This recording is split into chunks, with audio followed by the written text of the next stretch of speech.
بالخصوص 13 رجب کا جو دن ہے یہ ہمارے لیے بالخصوص بہت ہی میں سمجھتا ہوں کہ ایمان کے بعد اگر ہمارے لیے اللہ تعالیٰ نے سب سے بڑی نعمت جو رکھی ہے سرکار دو عالم صلی اللہ علیہ وآلہ وسلم کے بعد جو سب سے بڑی نعمت ہے ہمارے لیے اور تمام اولیاء کرام کے لیے وہ مولا کائنات کی ولادت کا دن اور وہ تاریخ ہے۔ آپ امام الاولیاء ہیں کہ جس طرح سرکار دو عالم صلی اللہ علیہ وآلہ وسلم کا مقام امام الانبیاء کا مقام ہے، آپ تمام نبیوں کے تمام رسولوں کے تمام کے آپ امام ہیں، اس ہی طرح مولا کائنات حضرت علی ابن طالب رضی اللہ تعالیٰ عنہ آپ تمام ولیوں کے امام ہیں، تمام متقین کے امام ہیں، تمام صالحین کے امام ہیں، تمام شہدائین کے امام ہیں، آپ کل اولیاء کرام کے امام ہیں۔ آپ کی مثال ایسے ہی ہے کہ جیسے دنیا کی تمام کتابوں پہ جو فضیلت ہے وہ قرآن پاک کی ہے، کہ جس طرح تمام پرندوں میں جیسے باز کی ہے، کہ جیسے تمام ستاروں میں مثال چاند کی ہے، بالکل ولیوں میں شان مقام و مرتبہ سب سے افضل جو ہے اولیاء کرام میں وہ مولا کائنات حضرت علی ابن طالب کا ہے۔ کیوں؟ کیونکہ سرکار دو عالم صلی اللہ علیہ وآلہ وسلم کا فرمان علی شان ہے کہ ہر نبی کی اولاد اس کی پوچھ سے ہوگی اور میری اولاد علی کی پوچھ سے ہوگی، یہاں تک کہ جب مولا کائنات حضرت علی ابن طالب رضی اللہ تعالیٰ عنہ نے جب آپ کی ولادت ہوئی تو آپ نے آنکھیں نہیں کھولی،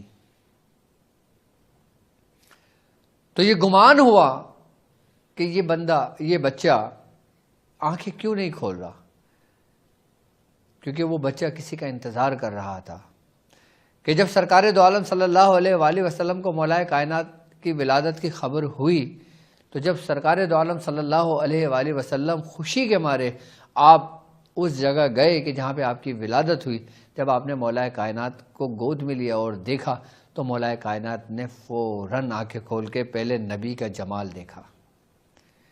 آپ دنیا میں آئے تو آپ نے رسول خدا صلی اللہ علیہ وآلہ وسلم کا مبارک چہرہ دیکھا۔ جب آپ نے دنیا میں آنکھ کھولی تو سب سے پہلا چہرہ جو آپ نے دیکھا وہ حضور کا چہرہ تھا، اسی لیے حضور نے فرمایا کہ اے علی تم کو دیکھنا بھی عبادت ہے، اے علی تمہارا ذکر بھی عبادت ہے۔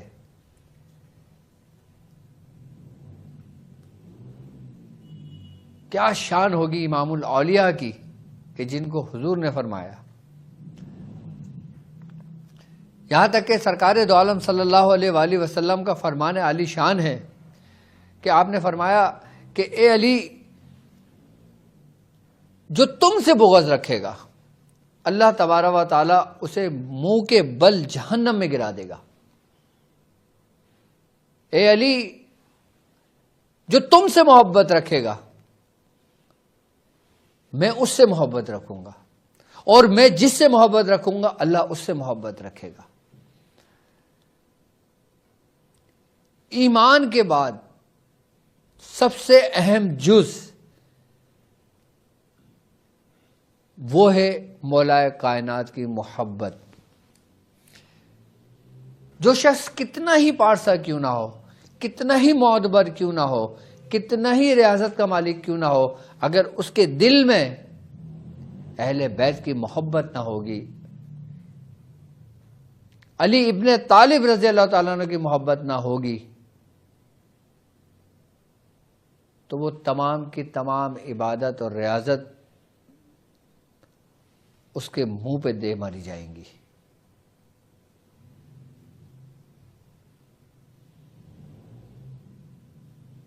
کہ جس طرح منافقین ہوتے ہیں دکھاوے کی عبادت بھی کرتے ہیں، دکھاوے کی ریاضت بھی کرتے ہیں، دکھاوے کی عبادت کثرت سے کرتے ہیں، لیکن ان کے دل اندھے ہوتے ہیں۔ قرآن ان کے حلق تک ہوتا ہے، حلق سے نیچے نہیں اترتا، قرأت ایسی کرتے ہیں کہ سامنے دیکھنے والا سوچے کہ یار شاید میرے ہی قرآن پڑھنے میں کوئی غلطی نہ ہو. کیونکہ سرکار دو عالم صلی اللہ علیہ وآلہ وسلم کا فرمان علی شان ہے کہ علی تمہاری مثال عیسیٰ ابن مریم جیسی ہے، کہ کچھ لوگ تمہارے بغض میں جہنم میں جائیں گے،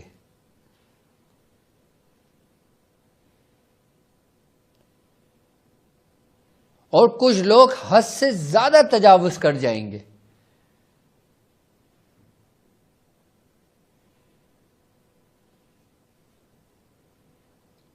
یہاں تک کہ مولا کائنات حضرت علی ابن طالب رضی اللہ تعالیٰ عنہ کا ذکر مومن اور منافق کی پہچان کا بہترین ذریعہ ہے.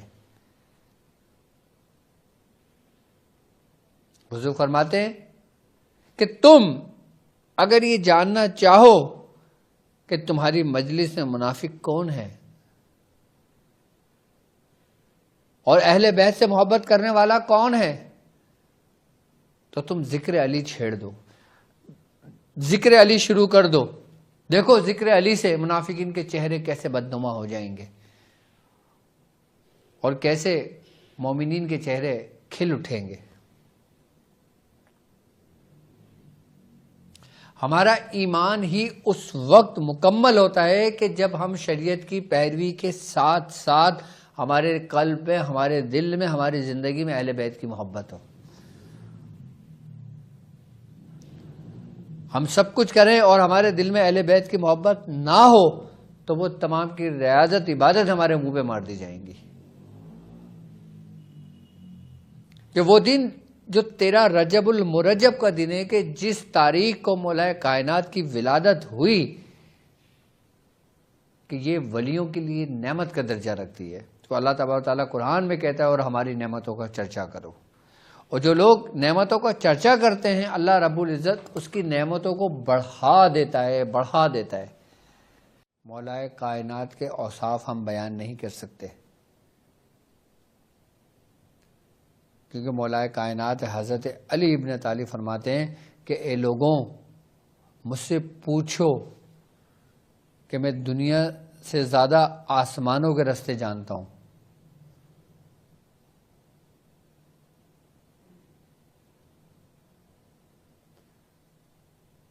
کہ میں دنیا سے زیادہ آسمانوں کے راستے جانتا ہوں.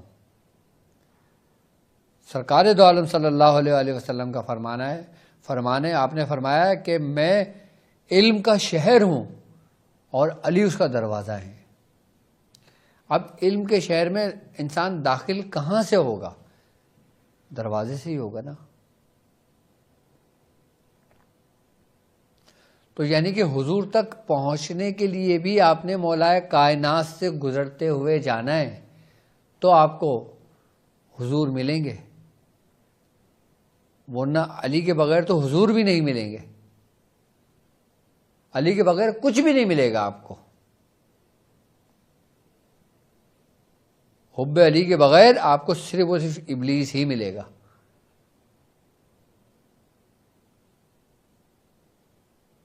بس جو قدم قدم پہ آپ کا دشمن ہے، ہر نس نس پہ آپ کا دشمن، ہر سانس سانس پہ آپ کا دشمن ہے.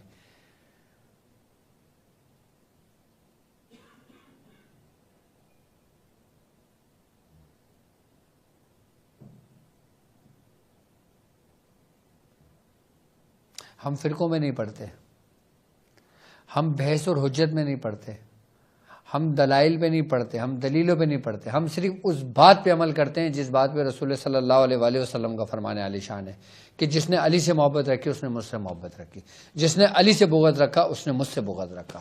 ختم ہو گئی بات.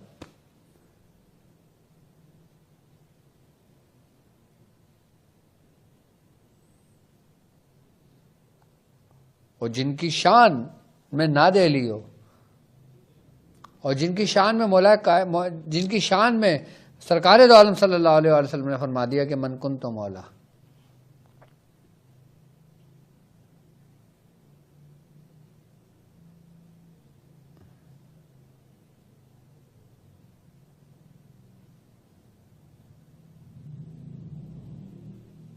کہ یہاں تک کہ سرکار دو عالم صلی اللہ علیہ وآلہ وسلم کا فرمان علی شان ہے، آپ نے اسے فرمایا کہ تم میں سے جو ایسی ذات کو دیکھنا چاہتا ہو، کیا فرمایا آپ نے؟ حضور نے فرمایا تم میں سے جو ایسی ذات کو دیکھنا چاہتا ہو جو علم میں حضرت آدم علیہ السلام کی طرح ہو، جو حکمت میں حضرت نوح علیہ السلام کی طرح ہو، جو حلم میں حضرت ابراہیم علیہ السلام کے مانند ہو، تو وہ مولا علی کو دیکھ لے۔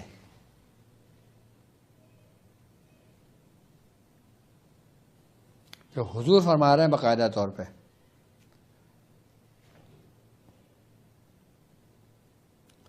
مولا علی کی شان میں بڑے بڑے اولیاء کرام نے فیض پایا ہے آپ کے در سے۔ آپ کا در محبت کا در ہے۔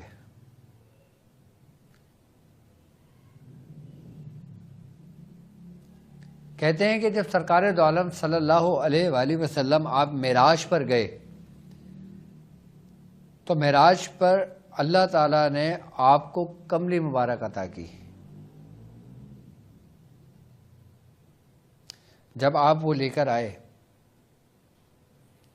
آپ نے حضرت ابو بکر صدیق رضی اللہ تعالیٰ عنہ سے پوچھا کہ اے ابو بکر، اگر یہ میں تم کو عطا کر دوں تو تم کیا کرو گے؟ آپ نے فرمایا حضور میں صدق اور سچائی کے ساتھ کام لوں گا۔ پھر وہی سوال آپ نے حضرت عمر فاروق رضی اللہ تعالیٰ عنہ سے کیا کہ عمر اگر میں یہ تمہیں عطا کروں تو تم کیا کرو گے؟ آپ نے فرمایا کہ اے اللہ کے نبی میں عدل و انصاف سے کام لوں گا۔ اور پھر یہی سوال آپ نے حضرت عثمان غنی رضی اللہ تعالیٰ عنہ سے فرمایا کہ عثمان اگر میں تمہیں یہ عطا کروں تو تم کیا کرو گے؟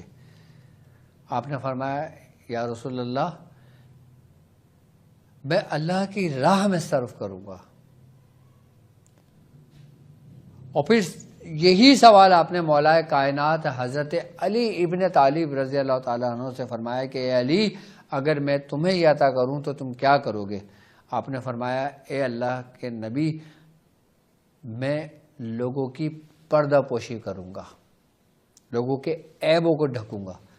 تو آپ نے وہ حضرت علی رضی اللہ تعالیٰ عنہ کے ہاتھ میں آپ کو عطا کر دی کہ تم اس کے حقدار ہو۔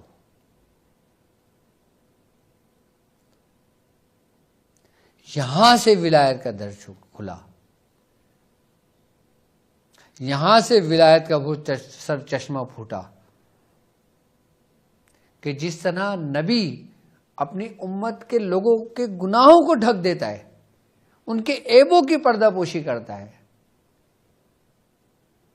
اسی طرح ولایت میں ولیوں کی، گناہ گاروں کی، جتنے لوگ ہیں ان کی پردہ پوشی کے لیے، عیب ڈھکنے کے لیے مولا کائنات کے پاس وہ نعمت، وہ امانت ہے کہ جس کا ہمیں چرچا کرنا چاہیے۔ خوش نصیب ہیں کہ ہم سرکار دو عالم صلی اللہ علیہ وآلہ وسلم کی امت مبارک میں سے ہیں،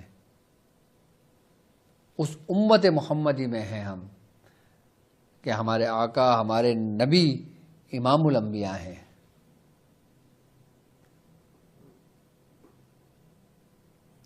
اور ہمارے نبی کے اصحاب جو تمام انسانوں میں حضور کے بعد افضل ہیں، اور پھر صحابی رسول، پھر ان کی پیروی کرنے والے، ان کی اطاعت کرنے والے، وہ کہ جن لوگوں نے حضور کی پیروی کری، قرآن و سنت کی روشنی کو رکھی اور اہل بیت سے محبت کی، کہ جن لوگوں نے اہل بیت سے محبت کی وہ کامیاب رہے، کہ جنہوں نے اہل بیت سے دامن چھڑا لیا وہ تباہ و برباد ہو گئے اور آج تک لعنت کا طوق ان کے گلوں میں ہے۔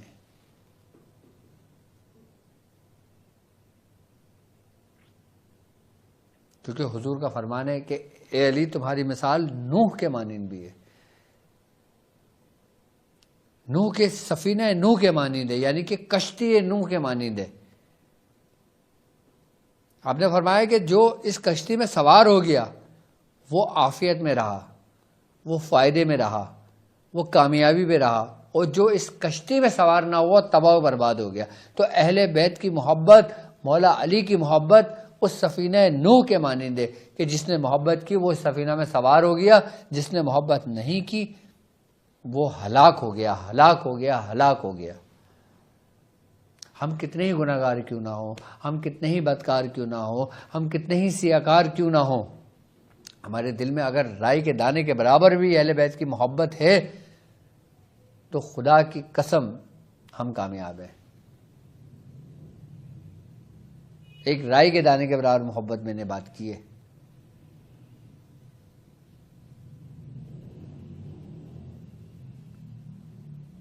اور جس کے دل میں، جس کو اللہ تعالیٰ جب کسی کو تباہ و برباد کرنے کا ارادہ کرتا ہے نا، تو اس کے دل میں اپنے دوستوں کی ڈال دیتا ہے نفاق، چاہے وہ کتنے ہی قابل قبول کیوں نہ ہو، وہ پھر ہدایت سے ہٹنا شروع ہو جاتا ہے اور وہ گمراہ ہو جاتا ہے۔ اللہ تعالیٰ ایسی گمراہی سے محفوظ رکھے۔ اور انسان گمراہی کے راستے پہ اسی وقت چلتا ہے کہ جب وہ کسی کی ولی کی شان میں گستاخی کرتا ہے، تب اللہ تعالیٰ ارادہ کرتا ہے، ورنہ اللہ محبت کرتا ہے۔ اسی لیے کہتے ہیں کہ کسی بھی ولی سے، اہل بیت تو بہت دور کی بات، اہل بیت تو بڑے روئے زمین پر سب سے اعلیٰ نسل ہے، سب سے بہترین اور سب سے افضل ہے۔ یہ نسب جو ہے اہل بیت کا سب سے اعلیٰ، سب سے افضل ہے، اس سے علاوہ کوئی بھی نہیں ہے۔ میں ان کی بات نہیں کر رہا، میں ایک عام ولی کی بات کر رہا ہوں۔ کسی نے ایک ولی کی شان میں بھی گستاخی کی، دشمنی رکھی، اللہ نے اس کے ساتھ اعلان جنگ کر دیا۔ ایک ولی کے لیے تم نے جب دشمنی کا ارادہ کیا، اللہ نے تم سے اعلان جنگ کر دیا، اور جس نے اہل بیت کے ساتھ دشمنی کا ارادہ کیا، اللہ تعالیٰ اس کو چھوڑ دے گا کیا؟ اس کی نسلوں کو بھی برباد کر دے گا۔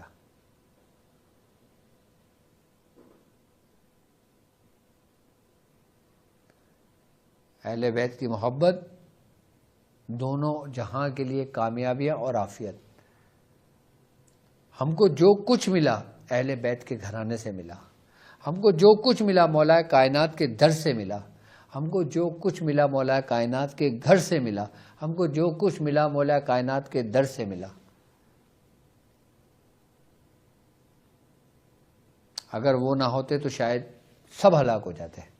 اور اپنے دل میں اہل بیت کی محبت، اس کے دامن کو نہ چھوڑیں۔ ہاں، یہ بات یاد رکھنا۔ دیکھو، اگر ہم کسی عبادت میں کوتاہی کرتے ہیں تو اللہ تعالیٰ، یہ اللہ کا اور ہمارا معاملہ ہے،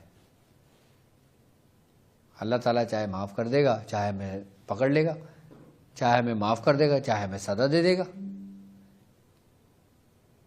لیکن اہل بیت کے معاملے میں کوتاہی نہ کرنا، سیدوں کے معاملوں میں کوتاہی نہ کرنا، ذرہ برابر بھی۔ کہیں ایسا نہ ہو تمہارے وہ اعمال جو مقبول بارگاہ ہوں وہ ضائع کر دیے جائیں۔ ان سے کبھی بغض نہ رکھنا، ان سے کبھی دشمنی نہ رکھنا، ان سے کبھی بے ادبی نہ کرنا۔ بس یہ ذہنوں میں بٹھا لینا اپنے۔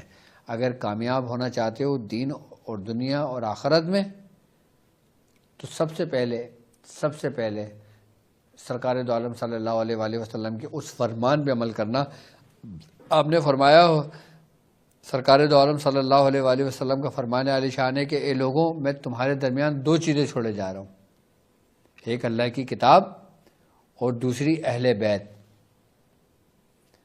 یعنی کہ اللہ کی کتاب یعنی کہ قرآن کو نہ چھوڑنا، اور دوسری میری اطاعت، میری اہل بیت کو نہ چھوڑنا۔ قرآن کے محافظ اہل بیت ہیں، کیونکہ اہل بیت قیامت تک رہیں گے۔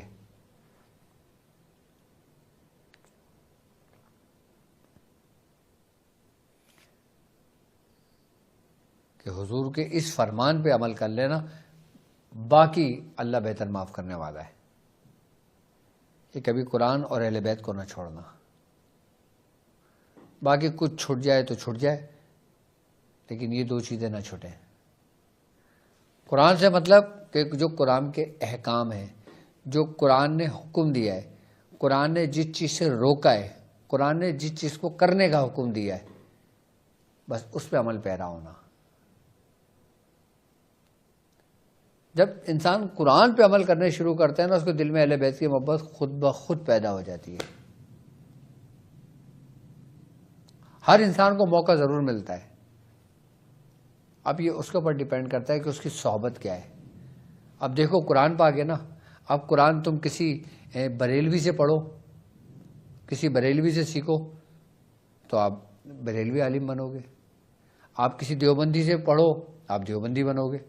آپ کسی شیعہ سے پڑھو آپ شیعہ بنو گے. آپ اہل حدیث سے پڑھو آپ اہل حدیث بنو گے. کتاب وہی ہے لیکن پڑھانے والے الگ الگ. ایسا ہی ہے نا؟ تو اسی لیے بزرگ فرماتے ہیں کہ اس میں اہل بیت کو لازمی اپنے ذہن میں رکھو کہ پڑھانے والا کون ہے، یہ اہمیت رکھتی ہے. پڑھنے والا کوئی بھی ہو، پڑھانے والا کون ہے، اس کا عقیدہ کیا ہے، اس کے عقائد کیا ہیں، وہ اللہ اور اس کے رسول اور رسول کے گھرانے کے متعلق اپنے کیا خیالات رکھتا ہے پڑھانے والا، کہ اس کا عقیدہ اللہ کے مطابق، اللہ کے متعلق، رسول کے متعلق، اہل بیت کے متعلق کیا ہیں. تینوں کو ایک زاویے میں پرکھو. اگر صحیح عقیدہ ہو تو اس کو قبول کر لو، اور اگر صحیح نہ ہو اس کو رد کر دو، چاہے وہ کتنے بڑے بڑے عالم کیوں نہ ہو.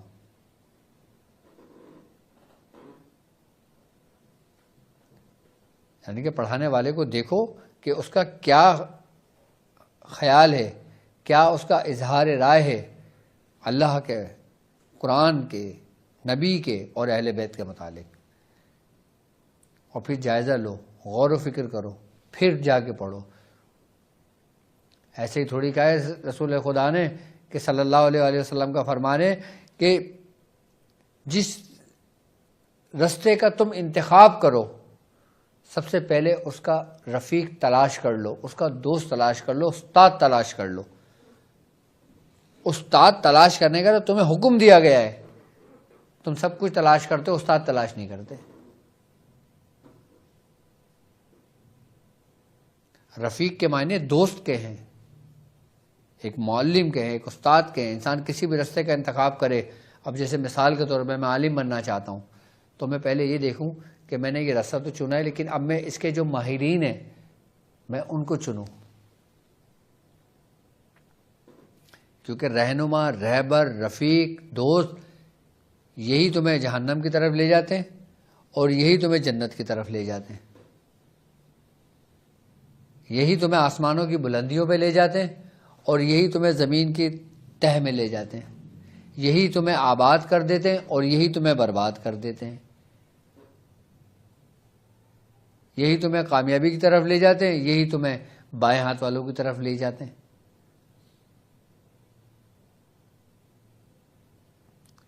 راستہ ایک ہی ہے،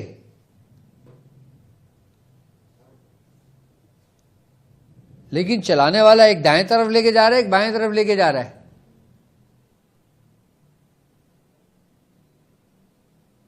آپ قرآن کی رسی کو تو مضبوطی سے پکڑو، لیکن آپ یہ بھی دیکھو کہ اس کا دوسرا سرا کہاں پر ہے. کہ جس رفیق نے آپ کو وہ رسہ دیا ہے آپ کے ہاتھ میں،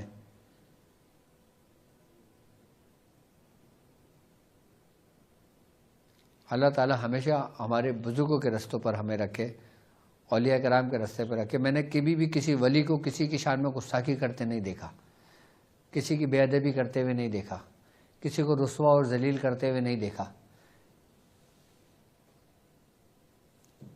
ولی کی پہچان ہی یہی ہے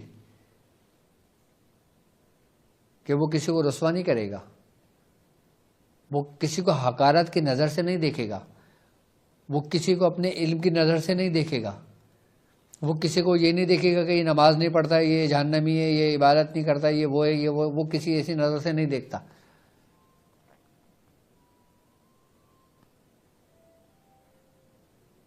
ولی ہمیشہ اس کو اپنی نظر سے دیکھتا ہے، اس کو وہ انسان کی نظر سے دیکھتا ہے، بندے کی نظر سے دیکھتا ہے، اللہ کے بندے کی نظر سے دیکھتا ہے اس کو۔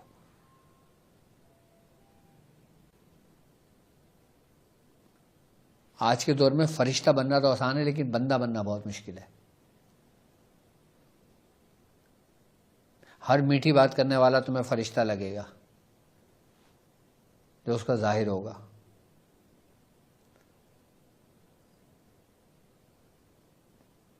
ایک کہاوت ہے، ایک گرو کا قول ہے، وہ یہ کہتا ہے کہ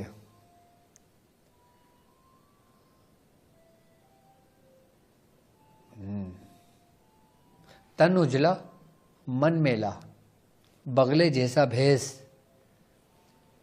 جو بغلہ ہوتا ہے نا وہ کتنا خوبصورت ہوتا ہے، سفید سا ہوتا ہے، تن اجلا ہوتا ہے اس کا، کہ جس طرح سے بہروپیہ ہوتے ہیں۔ کچھ لوگوں نے بہروپیہ میں صوفیوں کا لبادہ اوڑا ہوا ہے، کچھ لوگوں نے عالموں کا لبادہ اوڑا ہوا ہے، کچھ لوگوں نے دوسری قسم کے لبادہ اوڑا ہوا ہے۔ تن اجلا من میلا، یعنی کہ بغلے جیسا بھیس بنایا ان لوگوں نے۔ اب بغلہ نا باہر سے بڑا خوبصورت ہوتا ہے، وائٹ پرندے کی طرح ہوتا ہے، لیکن اندر سے اس کا گوشت کالا ہوتا ہے۔ تو وہ گرو کہتا ہے کہ تن اجلا من میلا، بغلے جیسا بھیس، ہم سے تو کاکا بھلے اندر باہر ایک، یعنی کہ ہم سے تو کوا اچھا ہے، جو باہر بھی کالا ہے اندر بھی کالا ہے، کسی کو دھوکہ تو نہیں دے رہا۔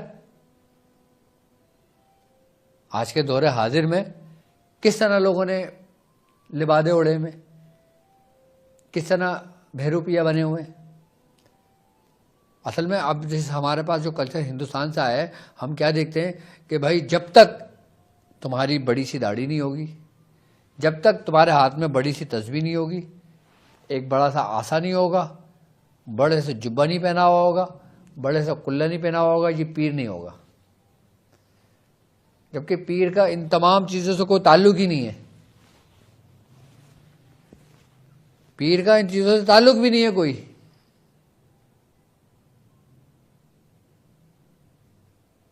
اب آپ مصر کے علماء کرام کو دیکھ لیں، ترکی کے علماء کرام کو دیکھ لیں، ترکیوں سے زیادہ سنی کوئی ہے حضور سے محبت کرنے والے؟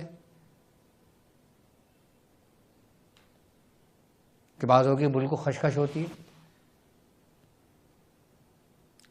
دارالعلوم ازہریہ کے آپ وہاں کے عالم دین کو دیکھ لیں، وہاں کے شیخ الحدیثوں کو دیکھ لیں، بالکل چھوٹی سی داڑھی ہوتی ہے ان کی۔ کوئی یہ نہیں کہتا کہ آپ نے شلوار کتنی اونچی رکھنی ہے، کتنی اونچی نہیں رکھنا۔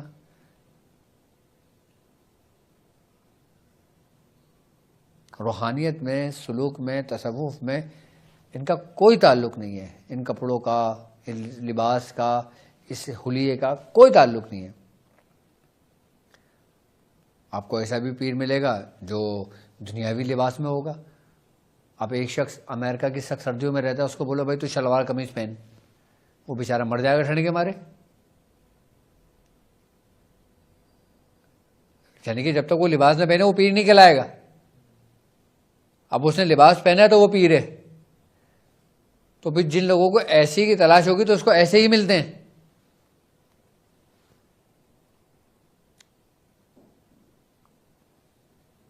کیونکہ ہمیں ظاہر نظر آ رہا ہوتا ہے، باطن نظر نہیں آتا کسی کا بھی۔ تو ولی جو ہوتا ہے وہ اپنی باطنی آنکھ سے دیکھتا ہے، وہ کسی کو گمراہ، کسی کو بھٹکا ہوا، کسی کو جاہل، کسی کو کافر، کسی کو بے کردار، کسی کو کچھ نہیں کہتا۔ ولی نہیں کہتا، باقی سب کہتے ہیں ایک دوسرے کو۔ ولی کسی کو کچھ نہیں کہتا۔ تو اسی لیے آج کے دور میں میں سمجھتا ہوں کہ جس نے کسی ایک ولی کی پیروی کی وہ کامیاب رہا۔ ولی یعنی کہ وہ جو اللہ کا دوست ہو۔ اللہ کا دوست ایک پینٹ شرٹ پہننے والا بھی ہو سکتا ہے، ایک جبہ پہننے والا بھی ہو سکتا ہے، ایک امامہ پہننے والا بھی ہو سکتا ہے، ایک کیپ لگانے والا بھی ہو سکتا ہے، ایک مچھیرا بھی ہو سکتا ہے، ایک سلطان، ایک بادشاہ بھی ہو سکتا ہے۔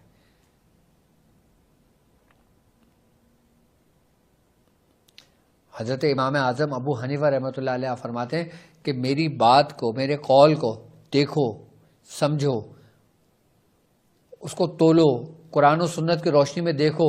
اگر میرے اس قول کو، میرے اس فتوے کو، میرے اس فعل کو جو قرآن و سنت کے خلاف، اس کو دیوار پہ دے مارو، چاہے وہ کتنے قیمتی کیوں نہ ہو.